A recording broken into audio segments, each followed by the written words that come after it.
Hey everybody, and welcome to the Starjump Fleetviewer. This will be a brief instructional guide on how to use the Fleetviewer and how to get the most out of your experience.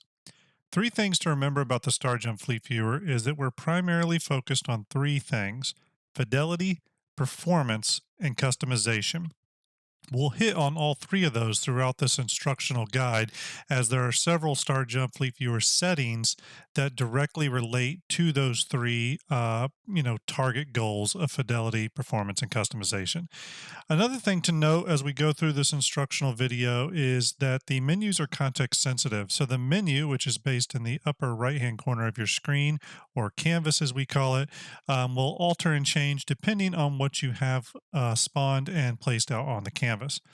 First and foremost, when you first go to starjumpfleetviewer.com or hangar.link, you'll be presented with this page where one on the left hand side here you can go to hangar link, and on the right you can go to Starjump Fleet Viewer. I'm going to go straight into Starjump Fleet Viewer. You'll be greeted with our disclaimer page saying that this is this is still a project that's in the beta phase and thus in active development, and we'll be iterating on it, adding and removing and changing features at any time. Obviously, this is still a work in progress.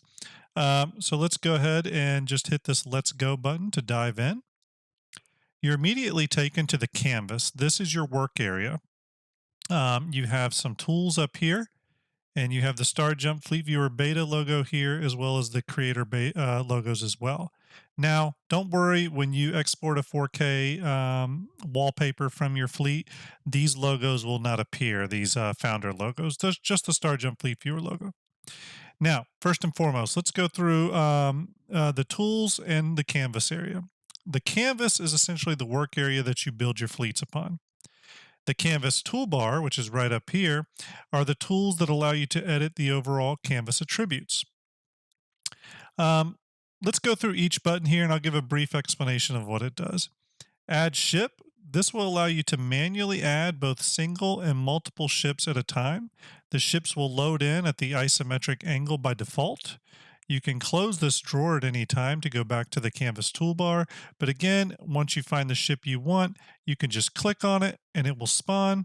Or you can type up here in the filter the name of the ship, the name of the manufacturer, or the ship role. So you can type exploration or fighter or heavy fighter, etc. Um, you can always just click on this drawer close button and it will go back to the tooltip up here, which, since I am currently selected on this ship, is displaying the ship tools. To get back to the canvas tools, just click over here on the canvas. Now that we're back on the canvas tools, you'll notice that there are a few more options. So we're going to get there, but let's back up a minute. Let's not get ahead of ourselves. Add text will allow you to add a small text label that you can move around and customize. Load file will allow you to load JSON files that have been saved out of Starjump Fleet Viewer. They will also allow you to load JSON files from Starship 42 and other fleet viewers. Recenter view allows you to get your orientation back on the canvas if you're really like panned over on a fleet that's been laid out pretty wide. If you ever need to kind of re-find yourself, you just hit this button and it'll take you back to center. And finally, there's canvas settings. Now, this is a good one to hit as soon as you come into the fleet viewer, because when you click on canvas settings, you're immediately given a couple of options here that you can go ahead and set to change your experience. You can alter the background, so you can go from the Starjump Spacescape to maybe a background by the famous Haskaha. Maybe it's a Pyro Spacescape. You can just click on these and they will load up. They all look great. But for now, we're going to stick on the Starjump Spacescape. You can alter the color of that. So if you want a bit of a color tinge to your spacescape, you can do that. You can go full black. Again, you can alter those colors in real time.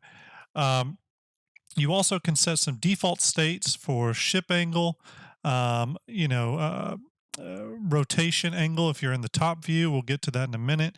Shadow or no drop shadow, LD, SD, and HD imaging. We're going to get to that and more, and a bunch of like label justification, label size, and label position options. Okay, we're going to leave it off default for now. Go ahead and close that. Now, once you add a ship, we're going to add one ship here. We're going to go to the 600i drop that down. It defaults to the isometric mode if you haven't changed any of those initial settings. Once you have a ship down on the canvas, you notice that you have more canvas tools, okay? Some of those include save file, because now I can save this fleet out as a JSON file and reload it for later editing. I can clear the canvas, which will totally delete any ship I have on here, whether it's one ship or 20 ships.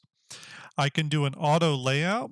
Let's say if I import a large JSON file of 30 ships, or let's say I place 30 ships down, I can click auto layout and it will automatically grid those ships out in a nice clean image. I can go to generate image, which will save a 4K wallpaper of this. I can lock the canvas, which will lock out any changes. And I can select all, which will grab any and all ships, and whether it's 1 or 50, doesn't matter, and you can make some global changes to them. That is the canvas tools. Now let's go to the ship tools. The ship tools are specific for when you're clicked on a ship, like so. Once you're clicked on a ship, you're given other options. You can clear the selection, which just removes your selection. You can delete the ship.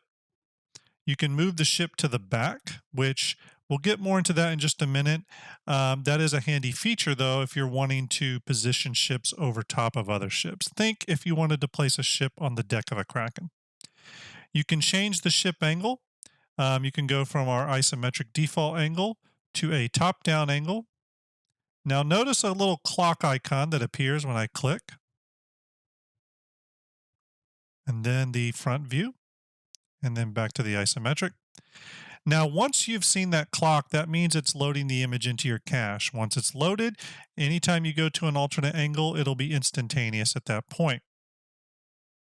Okay, you can zoom in, get lots of great detail, zoom out, etc. Okay. Once you've chosen your angle, especially here in the top-down angle, you have additional features such as which direction that top-down angle is pointing. You can choose whether the ship has a drop shadow or no drop shadow. Again, handy if you want to place a ship on the deck of another ship. You can then change from LD, SD, and HD imaging. These are different levels of resolution. By default, any ship over 100 meters will spawn at HD resolution.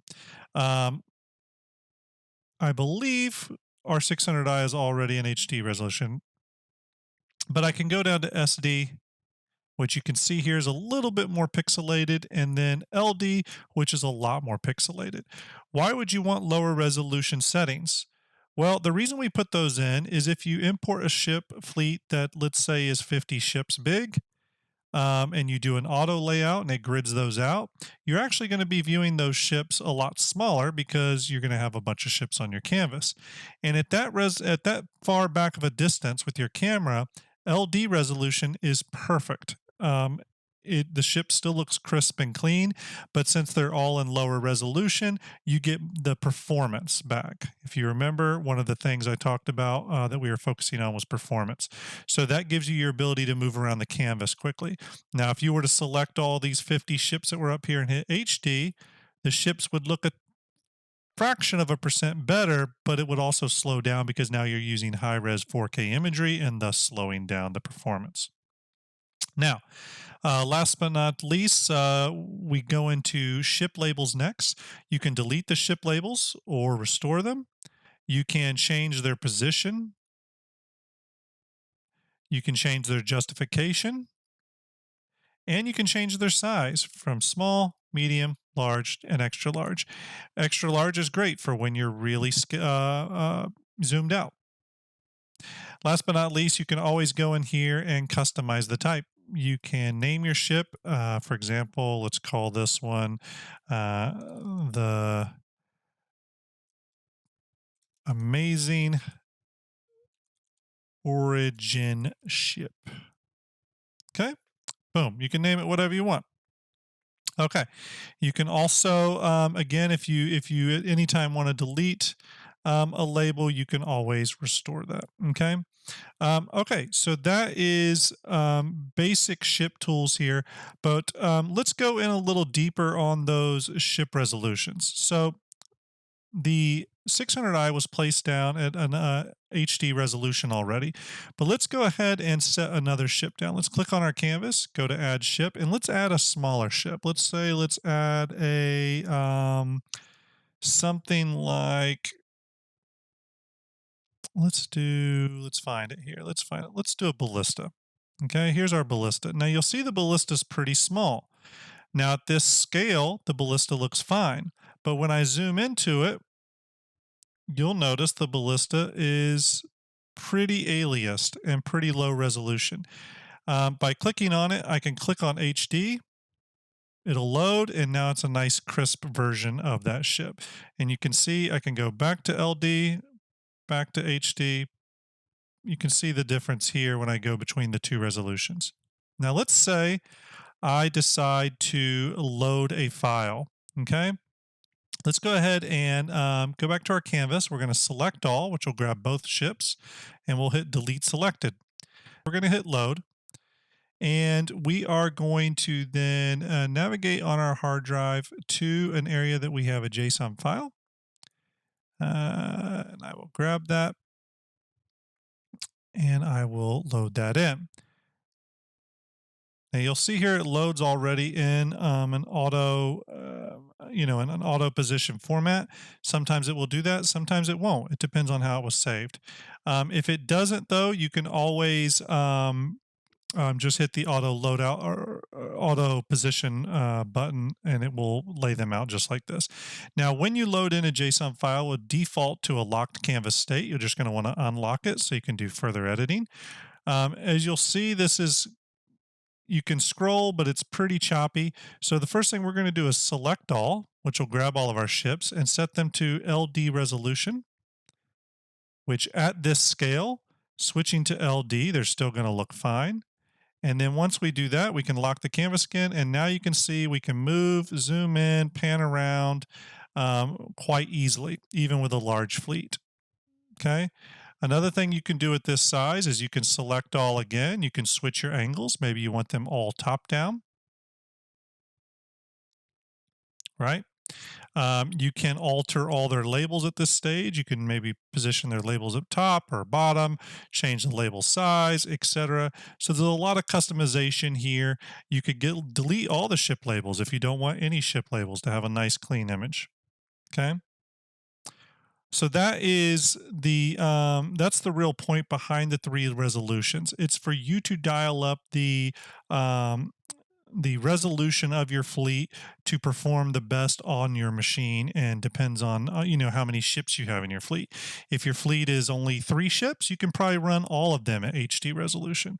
Even if your fleet is 20 ships, you can probably run them all at high definition. When your fleets get to 50 ships or so, you might want to start dialing that back, SD and then LD. And it also helps the further you get back here, those smaller resolutions still look absolutely great.